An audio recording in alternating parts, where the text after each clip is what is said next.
Welcome back to the Budget Gamer channel, where we've got your indie games covered. And today we're going to be looking at a game called Valthirian Arc Hero School Story. And while Valthirian Arc is a really cool mashup of genres with a really great idea behind it, I was actually kind of surprised at one of the things that it didn't quite get right. In this school management sim/adventure RPG, you play as the headmaster of a nation's academy for young heroes. But training your youthful heroes and managing the school grounds aren't the only thing that's going to be taking up your time. Early in gameplay, the High Queen of the realm passes away, leaving you as the magistrate of the academy to balance the kingdom in her absence. However, there are whispers on the wind of an heir, as well as of the ambitions of the current 5 queens of the 5 areas. And in addition to attempting to keep the peace, the queen's passing has caused a cult to arise that's trying to stir up some mischief as well. So will you train your little heroes to keep the peace between the 5 queens, send them on quests to find the heir, or maybe align with one of the kingdoms yourself? And all of these, of course, are possibilities for gameplay and will lead to different endings. And as exciting as that overall story is, the gameplay is just as fun and satisfying. Having this school management sim with this overarching story of peril and intrigue, mixed with an action RPG element of real-time combat training, is actually a lot more than I would have expected. And even though each of the individual missions is relatively short, the real-time combat and the ability to grind for a level past the mission objectives is really satisfying. Though there are actually 3 different types of missions to participate in.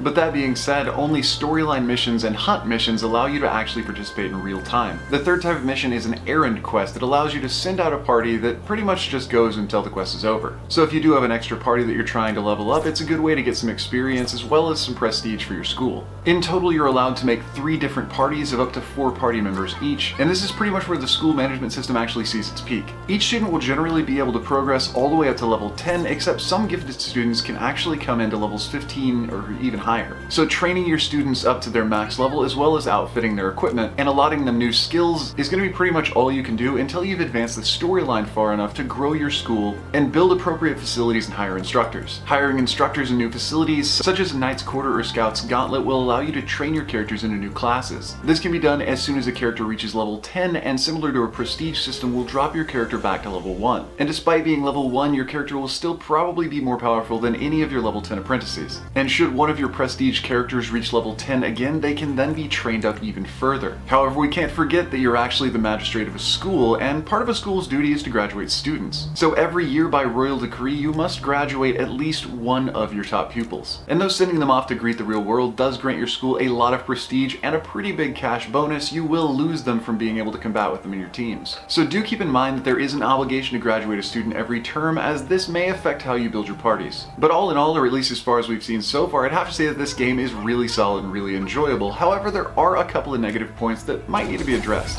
The first critique of the game is purely aesthetic, so don't let this dissuade you at all if you are still considering playing it. And that's merely that the 2D graphic representations of characters are very limited. In any dialogues any character pop up will generally have the exact same expression, and there's only about 3 NPC sprites that you'll be encountering over and over and over through the rest of the game. But in all honesty, that's not a huge deal. The one that is kind of a big deal is that your progression as the schoolmaster is scripted to the main story. So if you did grind and save up money and upgrade your school, you actually won't be able to reclass any of your heroes until you progress far enough in the main story to hire the champions to train them. Meaning that when I played through the game, I intended for most of my characters to be scouts and probably about a third of them to be mages. However, as I progressed through the story, the first trainer that came available was actually the Knight trainer. So there went that plan. But even then, it really wasn't that big a deal, because a lot of the upcoming quests after getting a Knight trainer were actually really difficult that required more tanky characters. So while being forced to put Knights as my first upgraded character wasn't exactly my choice, it definitely was beneficial. But that does slightly reduce the RPG side of the RPG, with being able to customize your characters the way you want. However, later in game, you will have access to everything, and you can build your characters any way you want at that point. However, despite these couple of flaws, I found the game to be really entertaining, and it definitely kept me locked in for a lot longer than I had intended to play it today. It is both engaging and engrossing, and the RPG element and real-time combat are really pleasant. But while it is present, the base building school simulation side does take a bit of a backseat to the open RPG adventure. And I think that about wraps up the review of Valthirian Arc Hero School Story. So if you enjoyed the video or found it helpful, feel free to throw me a like or a comment to show your support. And don't forget to click that little bell icon when you subscribe to stay updated with the latest content. There are new and unique indies coming out literally every day, and they're always going on sale, so there's always going to be something new to find right here. But anyway, this has been Budget Gamer, so as always,